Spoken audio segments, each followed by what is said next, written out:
YouTube channel में आपका स्वागत है। धान के ताज़ा भाव तेजी मंदी रिपोर्ट सबसे पहले पाने के लिए चैनल को सब्सक्राइब जरूर कर लें। किसान भाइयों, क्या धान के भाव में तेजी बनेगी? इसको लेकर केंद्रीय गृह मंत्री ने बैठक की है। आपको बता दें कि निर्यात संबंधी विषयों को लेकर गृह मंत्री अमित शाह ने बैठक बुलाई और इसमें फैसला लिया जाएगा कि किसान भाइयों को धान के भाव अच्छे कैसे मिलें। किसान भाइयों, आपको बता दें कि बासमती के बाज़ार में इस समय जो दबाव चल रहा है वो समझ से बाहर है।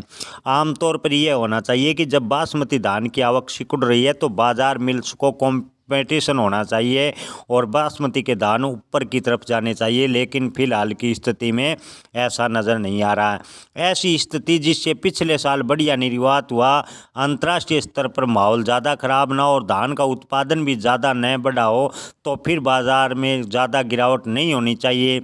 इस गिरावट का नुकसान किसान, मिलर्स, निर्यातकों को न होकर किसानों को ज़्यादा हो रहा है। जी हाँ किसान भाइयों, निर्यातक और मिलर्स को नुकसान नहीं हो रहा, किसानों को धान के भाव कम मिल रहे हैं, किसानों को बड़ा नुकसान उठाना पड़ रहा है। इसको लेकर केंद्रीय गृह मंत्री ने बैठक बुलाई है। इस बैठक में क्या फैसला निकल कर आएगा वो तो आने वाले वक्त में पता लगेगा। किसान भाइयों, आपको बता दें कि दुनिया भर में बासमती की डिमांड बढ़ रही है। आप खुद ही सोचिए, भारत ही नहीं बल्कि पाकिस्तान ने भी पिछले साल रिकॉर्ड स्तर पर बासमती का निर्यात किया था।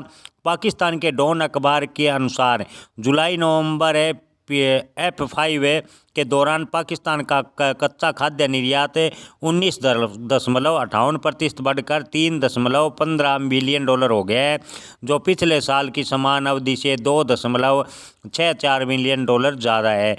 पाकिस्तान के खाद्य निर्यात बढ़ने से सबसे महत्वपूर्ण भूमिका धान के डाउनफॉल में निभाई है, ऐसा कुछ थोक व्यापारी व विशेषज्ञों का मानना है। किसान भाइयों, आखिरकार क्यों गिर रहे हैं भाव? किसान भाइयों, बासमती के बाजार में खबर है कि पिछले साल भारत पाकिस्तान दोनों ने रिकॉर्ड स्तर पर बासमती का निर्यात किया। विदेशी कंपनियों ने पिछले साल काफ़ी मात्रा में चावल खरीदा जो अभी तक खपा नहीं है, इसलिए इस सीजन में विदेशी डिमांड स्लो चल रही है।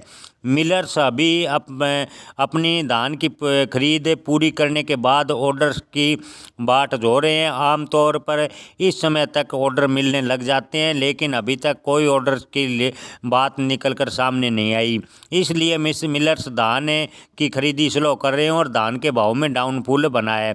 किसान भाइयों, लगातार किसान संगठन व किसान भाई मांग कर रहे हैं कि धान के भाव में इतना डाउनफॉल क्यों बना है। इसको लेकर केंद्रीय गृह मंत्री व मंत्रिमंडल की बैठक बुलाई है कि धान के भाव का निर्यात प्रतिबंध हटाने के बावजूद भी इस बार किसानों को धान के भाव कम क्यों मिल रहे हैं।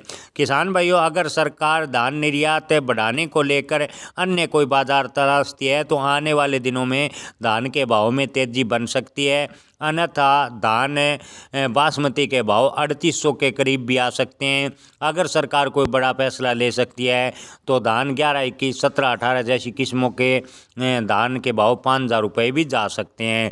ऐसे में किसान भाई धान स्टॉक करने का अंतिम निर्णय अपने विवेक से लें। धन्यवाद।